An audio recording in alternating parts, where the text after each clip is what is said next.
ഐക്യരാഷ്ട്രസഭയിൽ ഇ അഹമ്മദിന്റെ ശബ്ദം, ഇന്ത്യയുടെ ശബ്ദം ഇ അഹമ്മദിലൂടെ ഐക്യരാഷ്ട്രസഭയിൽ, അതൊന്ന് വായിക്കണം.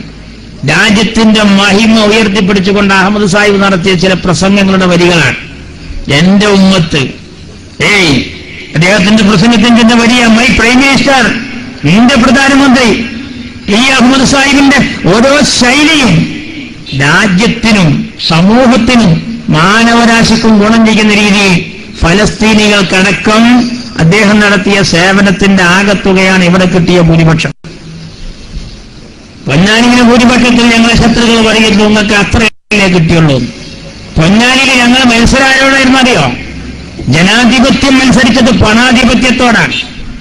അബ്ദുറഹിമാൻ യഥാർത്ഥത്തിൽ തോറ്റത് 25,416 വോട്ടിനല്ല, 17,25,410 വോട്ടിനാണ് അബ്ദുറഹിമാൻ തോറ്റത്. കപ്പും ശ്വാസറുമായല്ലേ ഇടതുപക്ഷം വന്നത്. വോട്ടെണ്ണിയപ്പോ കപ്പ് ഈട്ടിക്കും ശ്വാസര അബ്ദുറഹിമാനും എന്ന പരുവത്തിലേക്ക് ഇടതുപക്ഷം തരം താണുപോയി. ഞാൻ ചോദിക്കട്ടെ, ഇത്രയധികം പണം ചെലവഴിച്ചൊരു തെരഞ്ഞെടുപ്പുണ്ടായിട്ടുണ്ടോ? ലോക്കൽ കമ്മിറ്റി സെക്രട്ടറിയൊക്കെ AC കാറിൽ ആദ്യമായിട്ട് പോവുകയാണ്. ആ സാധുക്ക് ഗ്ലാസ് താത്തിയിട്ട് ചിരിക്കുകയാണ്, തലട്ടിട്ട് ഗ്ലാസ് പൊന്തിക്കണമെന്ന് കൂടി അറിയില്ല AC ഇടുമ്പോ. എന്താ കാര്യം? ആദ്യമായിട്ട് കാണുക, പൊട്ടനെ ലോട്ടറി അടിച്ച പോലെ ഇപ്പോഴേ പോയിട്ടുള്ളൂ. എന്താ കാര്യം? ഫുള്ളിന് ചെലവ് അബ്ദുറഹിമാന്റെ വക. മാഷിക്ക് പാട്ടിക്കും മൈദക്ക് പോലും കാശ് ചെലവാകാത്ത തെരഞ്ഞെടുപ്പായിരുന്നു പൊന്നാനിയിൽ. മൈദക്ക് പോലും കാശ് വേണ്ട, എല്ലാം അബ്ദുറഹിമാൻ. പട്ടുറുമാൽ അബ്ദുറഹിമാന്റെ വക, എല്ലാം അബ്ദുറഹിമാന്റെ വക. അങ്ങനെയായിരുന്നു. എന്നിട്ടോ ഓരോ കൂരകളിലും ചെന്ന് കാശ് കൊടുത്ത് ആളുകളോട് പറഞ്ഞു, ഞാൻ ജയിച്ചാൽ ഇതിന്റെ ഇരട്ടി. അങ്ങനെ പണാധിപത്യവും ജനാധിപത്യവുമായിരുന്നു അവിടെ നടന്ന മത്സരം. നിങ്ങൾ ആലോചിക്കണം, എന്തുണ്ട് മാർക്സിസ്റ്റ് പാർട്ടിക്ക് ഇതിൽ പറയാൻ? കോർപ്പറേറ്റുകൾക്കെതിരെ ശബ്ദിക്കുന്നവരാണവർ. ET നല്ലവനാണ്, ശ്രീരാമകൃഷ്ണൻ പറഞ്ഞതാണ്. ET നല്ലവനാണ്, പക്ഷേ ET പോകുന്നത് ആർക്ക് കൈപ്പൊക്കാനാ? കോർപ്പറേറ്റുകൾക്ക്. എന്നാൽ സ്ഥാനാർത്ഥി ആരാ? വലിയൊരു കോർപ്പറേറ്റാണ്. അവരുടെ സ്ഥാനാർത്ഥി തന്നെ അതാണ്. മറ്റൊരു പാർട്ടിയിൽ നിന്ന് ആളെ കടമെടുത്തിട്ട് വടകരയിലും കോഴിക്കോടും കണ്ണൂരിലുമൊക്കെ ഇദ്ദേഹത്തിന്റെ വകയായിരുന്നു. എന്നിട്ട് അവിടങ്ങളിലൊക്കെ എല്ലാ ജയവും CPM പരിശോധിക്കാൻ പോവുകയാണ്. എല്ലാ ജയവും നിങ്ങൾ പരിശോധിക്കാൻ പോവുക, നിങ്ങൾക്ക് കിട്ടിയതൊക്കെ. ഇപ്പൊ എവിടെ എത്തി നിൽക്കുന്നു? ഇന്റർനാഷണൽ കോൺഗ്രസ് പരാജയപ്പെട്ട പല സ്ഥലങ്ങളിലും ആം ആദ്മി കോൺഗ്രസിന്റെ തകർച്ചയ്ക്ക് കാരണമായത് നമുക്കിങ്ങനെ എണ്ണിക്കാണിക്കാൻ സാധിക്കും.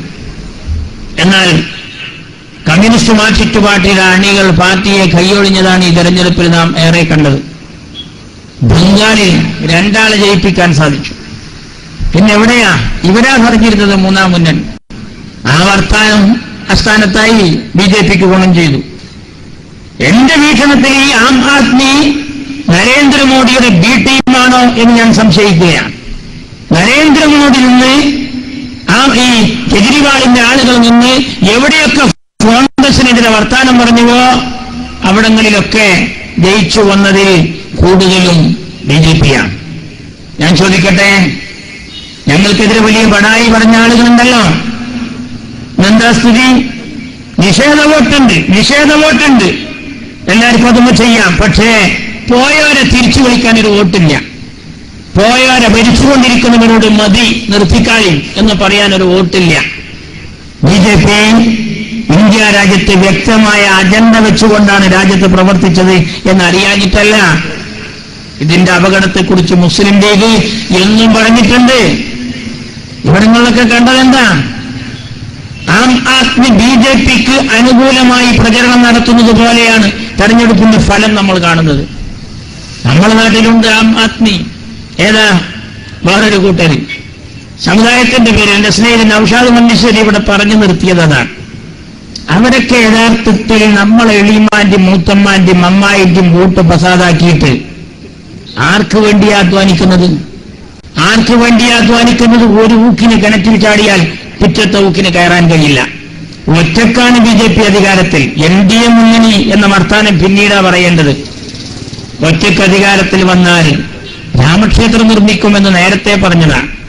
ഒറ്റക്ക് അധികാരത്തിൽ വന്നാൽ കാശ്മീരിന്റെ പ്രത്യേക പദവി നേരത്തെ പറഞ്ഞതാണ്. ഒറ്റക്ക് അധികാരത്തിൽ വന്നാൽ സച്ചാർ കമ്മിറ്റിയുടെ കാര്യം കോടതിയിൽ ഞങ്ങൾ ചോദ്യം ചെയ്യുമെന്ന് നേരത്തെ പറഞ്ഞതാണ്. അതുകൊണ്ട് വരട്ടെ, ഇനി ഹജ്ജിന് പോകേണ്ട ആളുകൾ മുമ്പ് ഈ അഹമ്മദ് സാഹിബിനെ കണ്ട പോലെയാകില്ല BJP ഗവൺമെന്റിന്റെ കീഴിൽ കാണുന്നത്. മുമ്പ് സൗദി ഗവൺമെന്റ് ഇന്ത്യയോട് സ്വീകരിച്ച നിലപാടാകില്ല ഇനി വിദേശകാര്യ വകുപ്പ് അങ്ങോട്ട് സ്വീകരിക്കുന്നത്. രാജ്യമാണ് അവതാളത്തിലാകാൻ പോകുന്നത്. അപ്പൊ ചിലർ പറയും, ജനാധിപത്യത്തിലൂടെയല്ലേ, വകവെച്ചു കൊടുക്കേണ്ടതല്ലേ? അതെ, ഹിറ്റ്ലറും ഇങ്ങനെ തന്നെയാ വന്നത്. ആദ്യം ഒരു പണിയെടുക്കൂല. ആദ്യമൊക്കെ നല്ല വർത്താനം പറയും. ആദ്യമൊക്കെ നല്ല ലൈറ്റുകളും റോഡുകളും സംവിധാനങ്ങളും ജലസേചന പദ്ധതികളൊക്കെ വരും.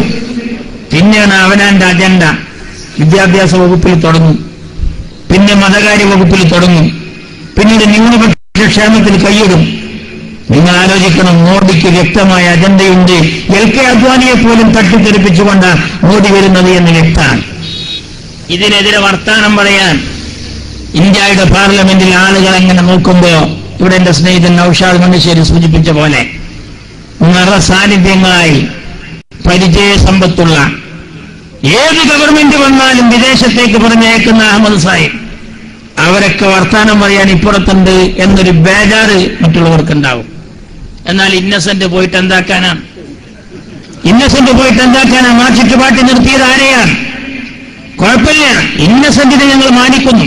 അയാൾ കലാരംഗത്ത് ശോഭിക്കുന്നയാളാണ്. പക്ഷെ ഇന്ത്യയുടെ പാർലമെന്റിൽ അയാളുടെ നിലപാടെന്താ? ആ ചുറ്റുപാട്ടിയുടെ പിണറായിക്ക് ഇനി നല്ലത് പാർട്ടി സെക്രട്ടറി സ്ഥാനം ദയവ് ചെയ്ത് മാമുഖയെ ഏൽപ്പിച്ച് ഇന്ദ്രൻസിനെ ഇടതുപക്ഷത്തിന്റെ കൺവീനറാക്കിയാൽ മനോഹരമായിരിക്കും എന്നാണ് സാന്ദർഭികമായി പറയുവാനുള്ളത്. നിങ്ങൾ ആലോചിക്കണം, ഇതൊരു തമാശയായിരുന്നു. ഇവർക്ക് ഈ തെരഞ്ഞെടുപ്പ് ഒരു തമാശയായിരുന്നു. പൊന്നാനി ലേലം ചെയ്തു, എല്ലാം ലേലം ചെയ്തു. ഇപ്പൊ ഞങ്ങൾ ശത്രുക്കൾ പറഞ്ഞു, എന്നാലും ഭൂരിപക്ഷം കുറഞ്ഞില്ലേ? ഭൂരിപക്ഷം അവിടെ കുറഞ്ഞാൽ ഞങ്ങൾക്ക് ഇവിടുന്ന് എടുക്കപ്പെടാൻ ഇല്ലാണ്ടുണ്ട്. മലപ്പുറത്തുകാരെയോ ഇവിടുന്നാണ്ട് കുറച്ച് ഞങ്ങൾക്ക് കൂട്ടേക്കോടി കൊണ്ടുപോവാ. പൊന്നാനിയിൽ നിങ്ങൾ കാണിച്ച വിക്രിയകൾ ആളുകൾ കണ്ടതാണ്. BJP പോലും കേരളത്തിൽ തലയിട്ട് നോക്കുന്ന പരുവത്തിലേക്ക് വന്നിട്ട് മാർക്സിസ്റ്റ് പാർട്ടിക്ക് യാതൊരു കുലുക്കവുമില്ല. അതാണ് ഞാൻ തുടക്കത്തിൽ പറഞ്ഞത്. അവർക്ക് BJP വരുന്നതിനെ കുറിച്ച് അഭിപ്രായമില്ല എന്നതിന്റെ തെളിവാണ്. നമ്മൾ ഇന്നും പത്രം വായിക്കുന്നു, ഇന്നലെയും ഇന്നും നമ്മൾ ചാനൽ കാണുന്നു. ഒരു ഇടതുപക്ഷക്കാരനും സാധാരണ തെരഞ്ഞെടുപ്പ് കഴിഞ്ഞാൽ നല്ല ബടായി പറയാൻ വരുന്ന ഇടതുപക്ഷക്കാരനും BJPയുടെ വരവിനെ കുറിച്ച് കാര്യമായി ഞങ്ങളുടെ 5ാം മന്ത്രി വന്നപ്പോ കാണിച്ച ആ വെപ്രാളൊന്നും കാണിക്കുന്നില്ല. നിങ്ങൾ എന്തായിരുന്നു നിങ്ങളുടെ നിയ്യത്ത് എന്ന് വ്യക്തമാണ്. BJP വരും എന്നറിഞ്ഞിട്ടും അതിനെതിരെ മതേതര ചേരിക്ക് ബലം നൽകേണ്ടുന്ന ഒരു പരിപാടി പോലും നിങ്ങൾ ഏറ്റെടുത്തില്ല. അതാണ് ഞങ്ങൾ ചെയ്യുന്ന പരിപാടി എന്താ? ഇവിടെ കണ്ടില്ലേ, ഫേസ്ബുക്ക് കൂട്ടായ്മയിലെ ബൈത്തുർ റഹ്മ മാത്രമല്ല, നമ്മൾ തൊട്ടതൊക്കെ പൊന്നാക്കുകയാണ്. മലപ്പുറത്തേക്ക് എന്ത് കൊടുത്താലും സാക്ഷരത കൊടുത്താൽ ഭംഗിയാക്കുക, ജനകീയ ആസൂത്രണം കൊടുത്താൽ ഭംഗിയാക്കുക, മലപ്പുറത്തേക്ക് യുവജനോത്സവം കൊടുത്തപ്പോ ഭംഗിയാക്കുക. എന്തിനാ? ഫെഡറേഷൻ കപ്പ് കൊടുത്തപ്പോ കണ്ടില്ലേ? ഫെഡറേഷൻ കപ്പ് കൊടുത്ത സമയത്ത് പയ്യനാട് സ്റ്റേഡിയത്തിൽ ജനങ്ങൾ നിറഞ്ഞു നിൽക്കുകയാണ്. അതിന്റെ 4 ഇരട്ടി പുറത്താണ്. അതേ സമയത്ത് തന്നെ കൊച്ചിയിലും ഫെഡറേഷൻ കപ്പ് നടക്കുകയാണ്. പക്ഷെ ഗ്യാലറിയിൽ പൂച്ച.